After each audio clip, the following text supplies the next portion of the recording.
Good morning, NFL fans. Yesterday, we saw one of the premier players in the entire NFL that was recently traded in the offseason get a huge contract extension from the Arizona Cardinals and negotiated the contract extension himself. Well, today we have another premier player in the NFL getting yet another contract extension. However, his team is in a little bit of a different situation than the Arizona Cardinals are in. So what's going on, guys? Your boy Mike here. And before we get to the content, make sure you smash that like button, subscribe, and turn on my notifications, and check me out on Twitch. I'm going to begin live streaming my modded Madden NFL sim. We're going to start from the year 2003, go all the way up to present day, and maybe a little bit into the future. The Twitch stream link is twitch.tv/FlightMike, and of course, I'm not really planning on posting those onto my YouTube channel unless if I can find someone to edit them for me. And if that's something you might be interested in, hit me up in my Twitter. I also post TikToks about the NFL and do NFL rankings on TikTok. A link to that is also in the description down below. Now that we got all that out of the way, break!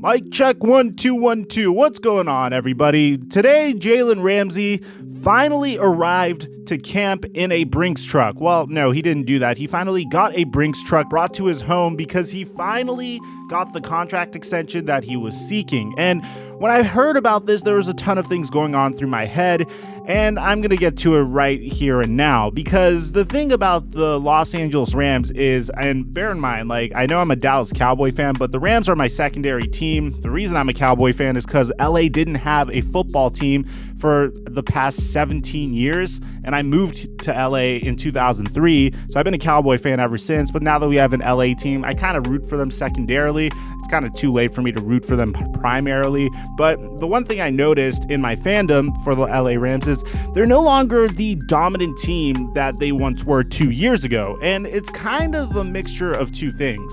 The first being that the NFC West got extremely competitive. I don't think I've ever seen a competitive division like this in my entire years of being an NFL fan. To start, 2 years ago, of course, the Rams made it to the Super Bowl, and they were a very dominant team. They had players like Aaron Donald, Ndamukong Suh, Aqib Talib, Marcus Peters.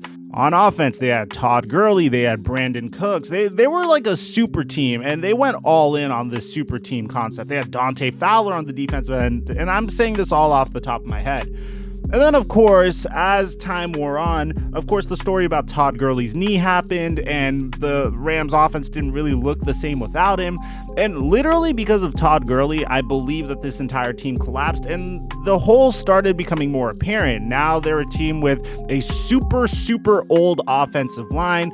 They have some weapons on offense, but not nearly as much as they used to. And they do have probably two of the best defensive players in the entire NFL at their position. I don't think there's a better defensive lineman than Aaron Donald, and I don't think there's a better cornerback in the league than Jalen Ramsey. Some people would say Tre'Davious White over Jalen Ramsey, but I feel like the fact that you have Jalen Ramsey and Aaron Donald on one defense, that's absolutely terrifying, man. Like, even before Ramsey came to the Rams, even before Ramsey came to the Rams, he was known as the premier shutdown corner in the entire NFL. But now the Rams have a brand new problem. You see, they don't have a first-round draft pick this year. Well, this past year they didn't have one, and they don't have one for next year. And they pretty much have their backs against the wall because they have paid so many players, and they're so capped out, but they're not competitive at all whatsoever. They're definitely the worst team in the NFC West, and bear in mind, this is the division with the defending NFC champions in the San Francisco 49ers, the Seattle Seahawks that are always a contender so long as they have Russell Wilson underneath the center position, that got significantly better in the offseason, trading for Jamal Adams and bringing back Josh Gordon, and even potentially looking in to bringing in Antonio Brown. And then you have the Arizona Cardinals that recently went ahead and they're doing their own little version of a mad science experiment underneath Cliff Kingsbury. They got Kyler Murray underneath the center position, traded Josh Rosen 2 years ago, and they brought in DeAndre Hopkins in a heist. I don't even call it a trade. It's a heist, and he recently got extended as well. So the Rams are in a situation where they do have good pieces. They aren't a team that I think can contend, but they do have a brilliant head coach in Sean McVay. So they're in a situation where when you have talent, you have to pay for it. And at least now that they paid Jalen Ramsey, they're not really in a situation where they're going to say, oh, we gave up multiple first-round draft picks for no reason. And to give you the entire deal, according to Adam Schefter, Jalen Ramsey and the LA Rams have agreed to terms on a massive extension that totally resets the cornerback market.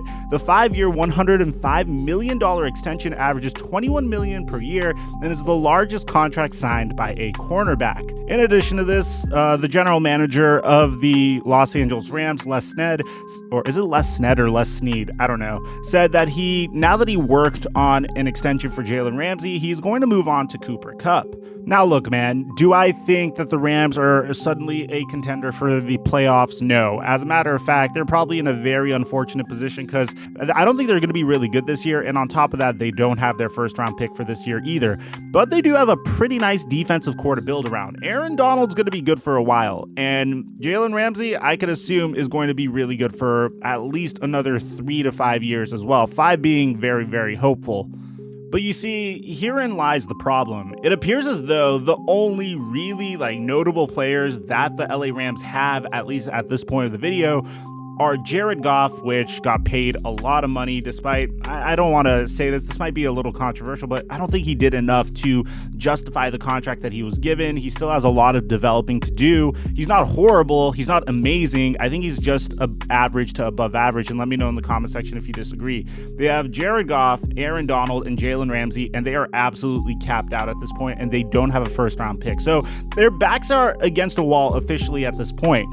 They do have a good defense. They do have 2 good defensive players to build around. So if they want to find a way to bring in some spare parts, I don't know if Earl Thomas makes sense for this team at all. I don't really know what defensive scheme they're going to run now that they do not have Wade Phillips on the defensive side of the ball. But I'm expecting a down year for the LA Rams this year. And hopefully down the line, I don't really know how they're going to go about rebuilding the offensive line. I don't really know how they're going to go about executing their scheme because you know that on the offensive side of the ball, Sean McVay really likes doing those jet sweeps and those jet motions and those halfback dives and throwing off the defense while he does that.